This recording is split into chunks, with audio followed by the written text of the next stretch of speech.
Buen día chicos y chicas, continuamos con la clase y vamos a ir viendo la línea lepidosauriomorfa, que es toda la que está un poco en verde. Es una línea distinta entonces de la que hemos estado viendo y aquí no se presentan características como por ejemplo el bipedalismo, no está, eso es acá arriba. Ni tampoco eh, los pulmones tubulares y con un flujo eficiente, tampoco eso se presenta acá. Aunque en el caso de los plesiosaurios, pues ese cuello largo eh, pues sugiere que hay algo ahí en el pulmón, pero al menos en esta parte no se presenta ese tipo de pulmón. Vayan a saber qué tenían los plesiosaurios. Bueno, Lepidosauriomorfa entonces tiene los grupos Ictiosauria, Plesiosauria, Placodonta, Lepidosauria. Aquí en realidad hay más grupos en, en cuanto que son organismos fósiles. Sí hay más grupos, pero son los grupos más representativos.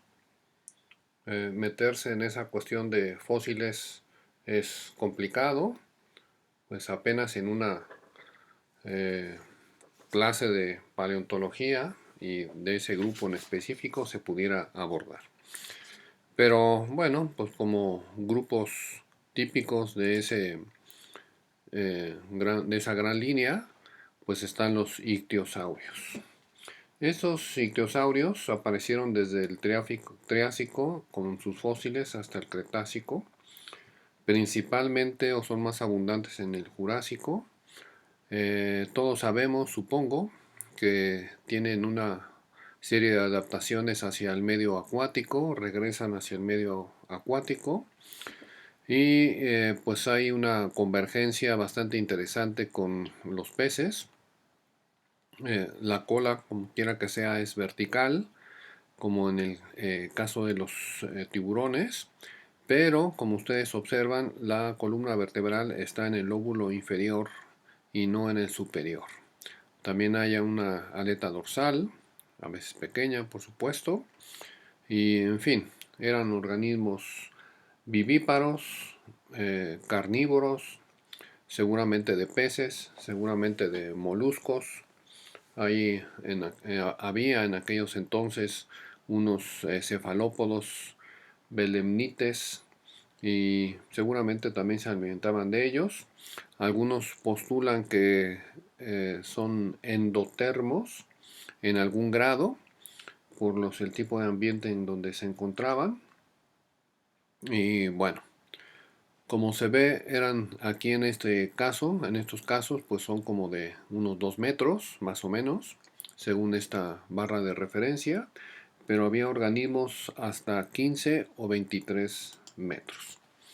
Los plesiosaurios, pues también son organismos acuáticos, también regresan pues al medio acuático. Esos están presentes desde el Jurásico al Cretácico. Su cuello en general, como lo conocemos, es largo, aunque hay pues ahora sí que de cuellos a cuellos, unos bastante largos, con una cabeza en realidad bastante pequeña. Se cuestiona aquí, por ejemplo, bueno, pues cómo se alimentaban, de qué se alimentaban, porque lo que podía pasar como alimento por esta cabeza era pequeño y eran una, un cuerpo bastante grande. Pero bueno, esos plesiosaurios pues tienen cuatro aletas casi del mismo tamaño, bastante amplias en general. Se cuestiona cómo pudieron haber estado pues dando sus brazadas, sus movimientos con esas cuatro aletas. Y bueno, como les decía, son grupos muy amplios en cuanto a los fósiles.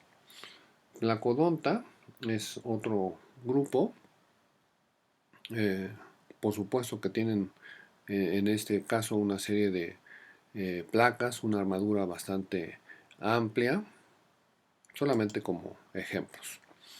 La línea Lepidosauria entonces tiene dos grandes grupos, los Squamata o escamados y los Rhynchocephalia, que son los Tuatara.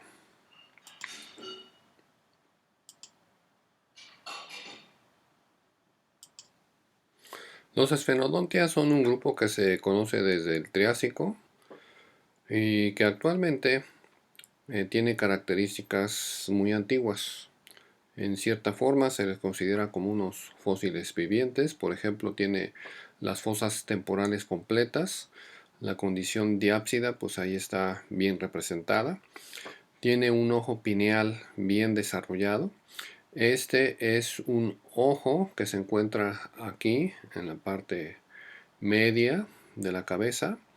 Es un ojo, como dice aquí, bien desarrollado. Tiene un iris, tiene un cristalino, tiene córnea y aunque no forma tal vez una imagen muy completa, sí está participando en los ciclos circadianos del individuo.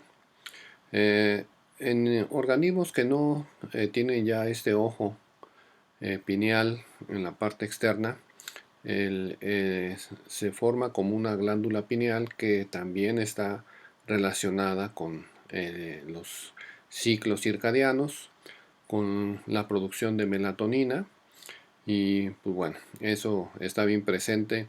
No solamente en este organismo, también hay otros reptiles que tienen bien claro el ojo pineal, no tan desarrollado como este, e inclusive algunos anfibios tienen ese ojo pineal. Las vértebras son anfisélicas, recordarán, eso estábamos mencionándolo desde los condrícteos, muy atrás pues de ellos, y se refiere a que son cóncavas hacia un lado y hacia otro, no tienen un órgano copulador, no tienen tampoco un tímpano. Son organismos nocturnos, su temperatura es baja, son activos a esta temperatura de 11 grados. Su temperatura óptima pues de actividad es baja y tienen una reproducción bastante lenta. Las hembras se reproducen solamente cada 4 o 5 años. Los huevos requieren más de un año para desarrollarse. Y claro que eso pues les hace una especie frágil. Hay, bueno, aquí dice que hay dos especies de islas pequeñas de Nueva Zelanda, pero en la consulta que hice ayer en una página ya solamente se menciona una de ellas.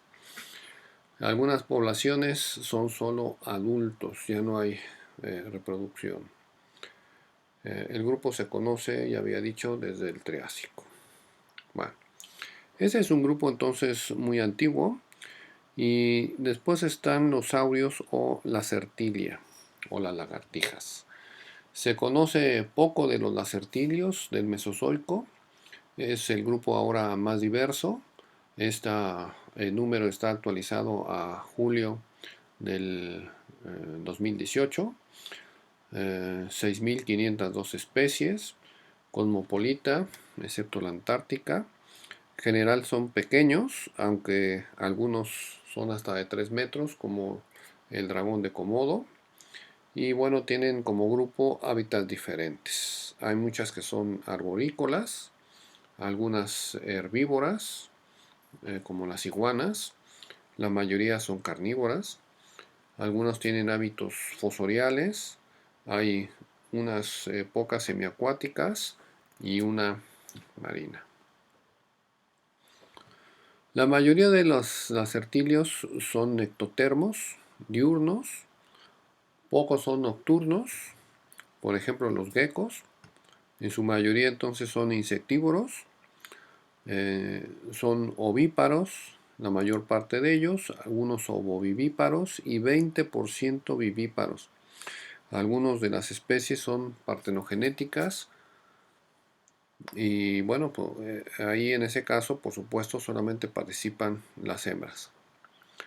Y están, como la mayoría de los grupos, amenazadas por modificación del hábitat. Ese en realidad es la principal razón por la cual muchos grupos de plantas y animales están en peligro, la modificación del hábitat.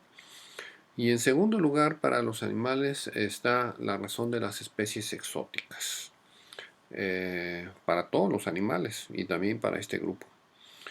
Y en este caso también está siendo importante el comercio, puesto que muchas de esas especies las sacan de su medio para estarlas comerciando.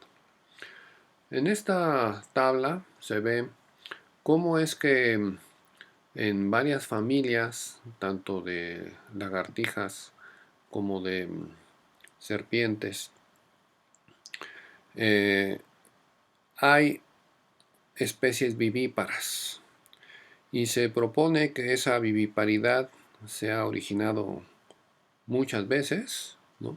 Y hay, bueno, pues porcentajes a veces del 100% de una familia que son vivíparas. Bueno, es una familia pequeña, este, pero bueno, hay diferentes porcentajes en cuanto a la viviparidad. En varios casos son del 100%. En el caso de este grupo, tanto la Certilia como la Ophidia tienen para su reproducción los hemipenes que habíamos comentado en clase y que en este caso pues ya los tiene evertidos. Y les comentaba que si fuera el caso de que no lo vamos a hacer, de tener que sacrificar a un organismo, hay que inyectarle para que se viertan esos penes, se inyecta hacia la base de la cloaca y luego amarrar con un hilo que tienen esos hemipenes, tienen una serie de espinas y tienen características que se utilizan en la taxonomía. Lógicamente, bueno, con este camaleón se entiende que eso del comercio pues es importante, es un problema importante para muchas especies. Este gecko también africano, pues los comerciantes los venden, son bastante bonitos. Aquí se ve una pata, por cierto, del gecko, que no solamente está arrugado, sino que se ha estudiado mucho la parte de la física, de cómo es que se logran pegar a superficies tan lisas, y se está tratando de aplicar esa física en otros aspectos industriales. Bueno, serpientes u ofidios. Ese es un grupo que posiblemente se ha originado por hábitos fosoriales. En general ya hemos visto varios grupos fosoriales y bueno, pues pierden las extremidades, se hacen más alargados. El grupo original puede ser un lacertilio. Los fósiles están desde el Cretácico temprano. También son cosmopolitas.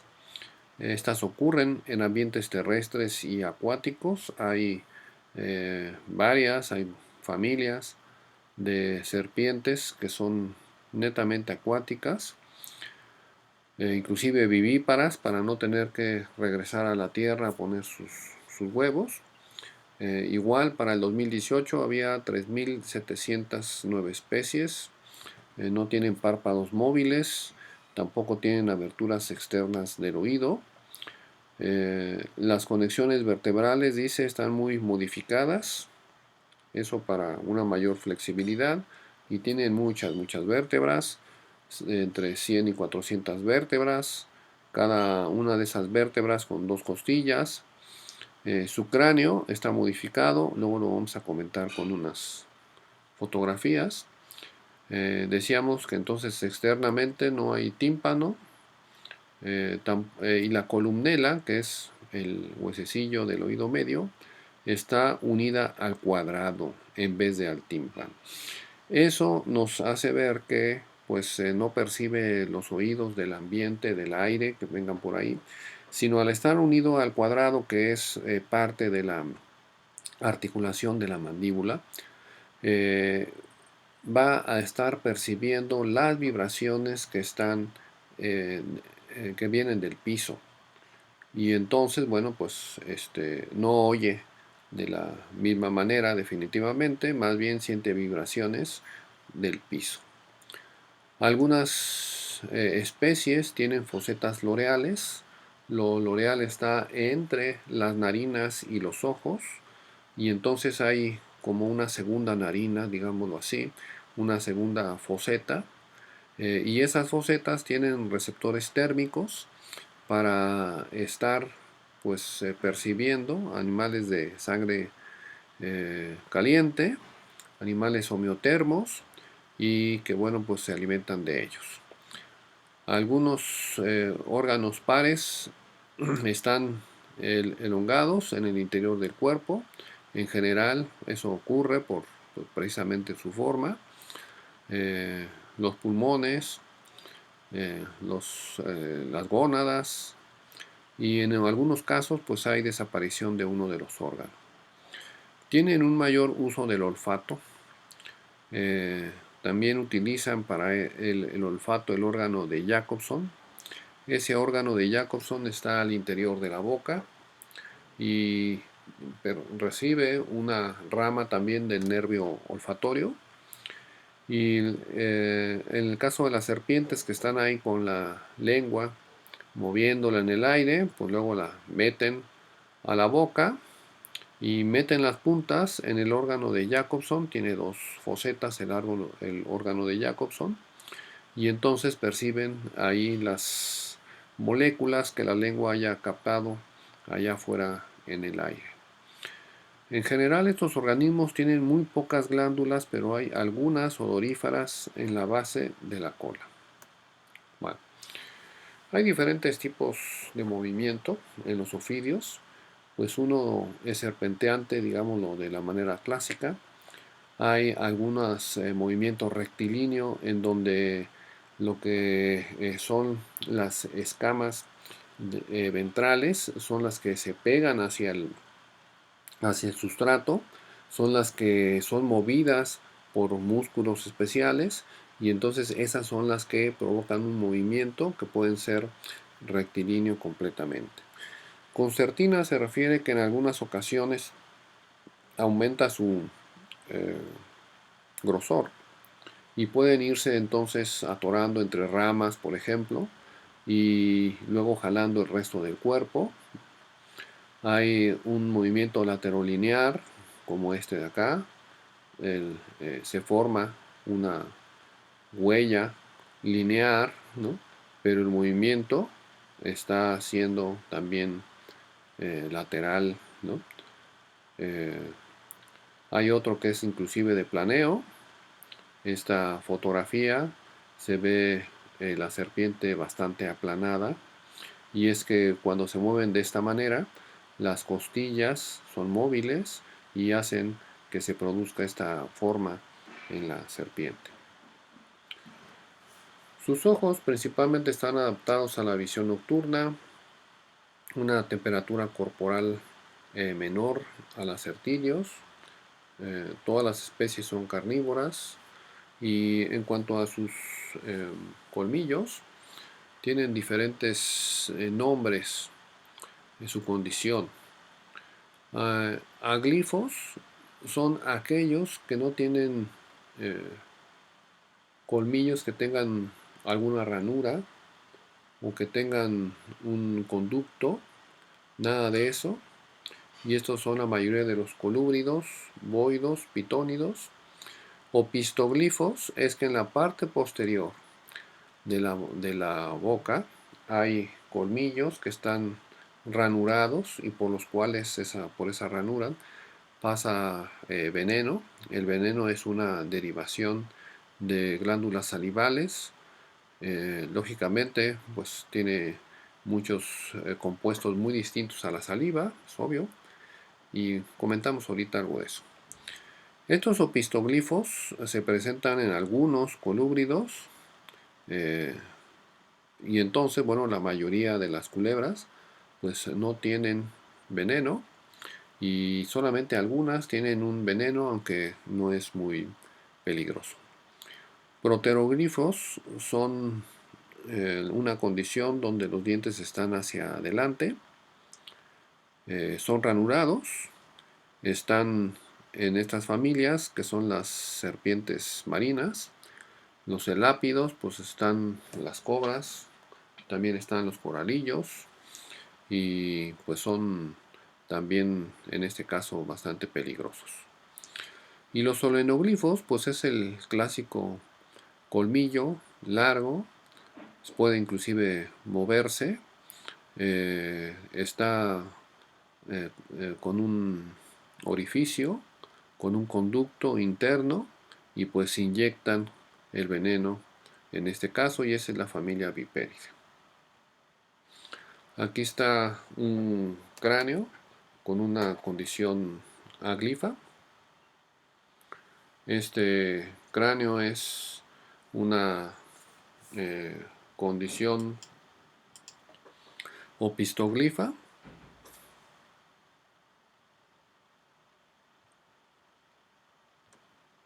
No.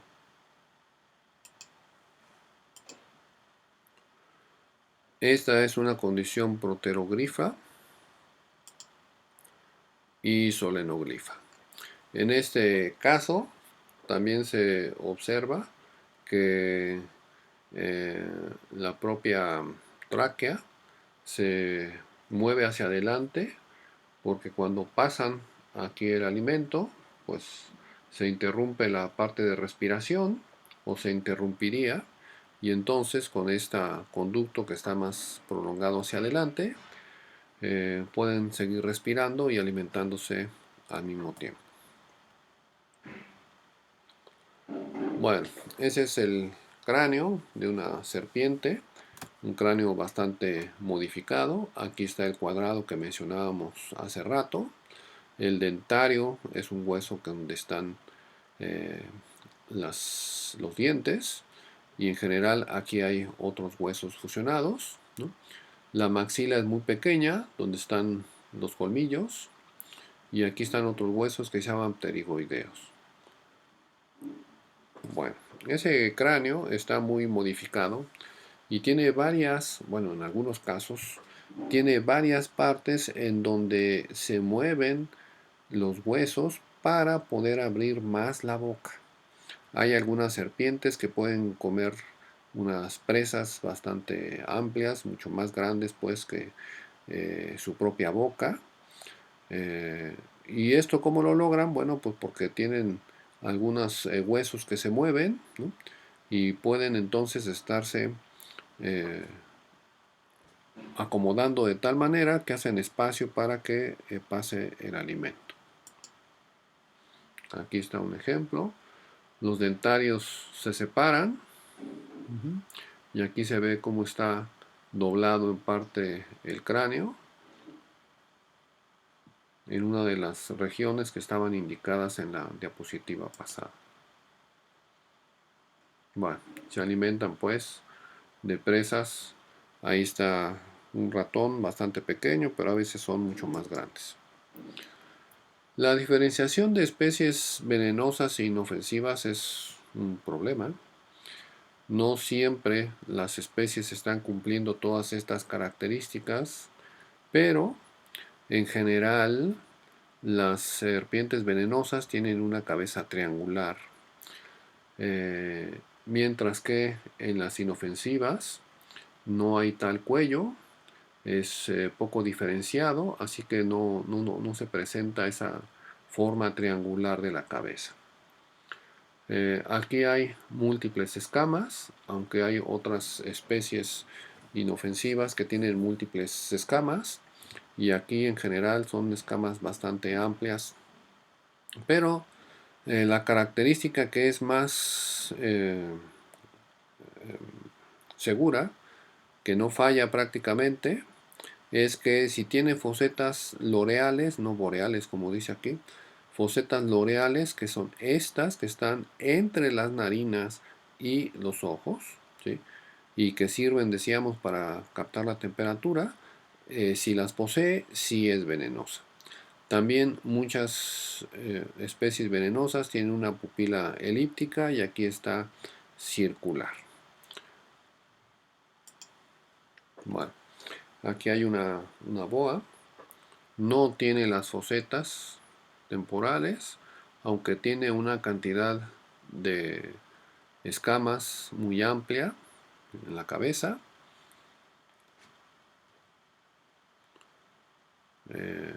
En este caso, sí se observa perfectamente la foseta loreal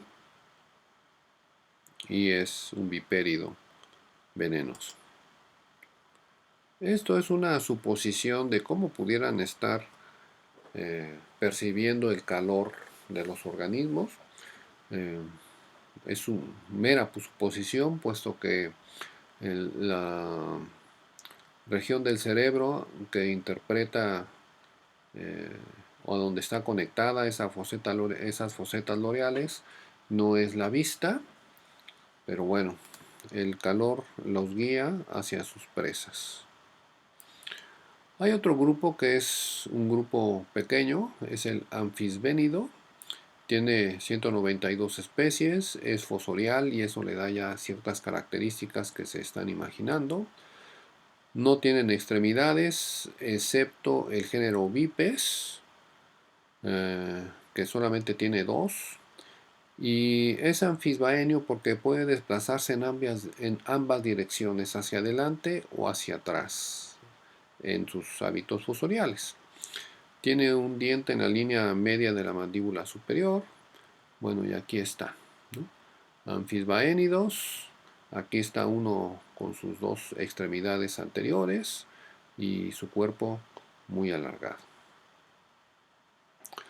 En el caso de regresamos, perdón, a los venenos de las serpientes, hay varios compuestos que están participando. Hay proteinasas, o sea, hace que degradan el tejido, degradan las proteínas, y hay otros que están teniendo su acción en las propias membranas celulares, por ejemplo, en los nervios, que bloquean cuestiones eh, de conexión o transmisión neuromuscular.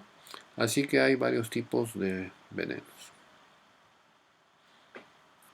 Sus escamas son de varios tipos, en todos los escamados, cicloides, algunas aquilladas, granulares, cuadradas. Eso es importante para las claves, para la taxonomía, para estar identificando las especies. Y se van a topar en las claves, tienen que buscar en esas claves estos dibujos donde están todos los nombres de las diferentes escamas que están para las serpientes y para otros grupos también. Entonces es importante que pongan atención en esos dibujos. En ocasiones se cuentan las escamas, se cuentan de esta manera, ¿no? Estas serían las escamas ventrales, en ocasiones son muy alargadas como esta de acá, y se cuentan de manera diagonal hasta la parte superior. Bueno, listo. Es bastante rápido. Les va a tocar también hacer otra parte del apunte, investigando sobre estos grupos. Hasta la próxima.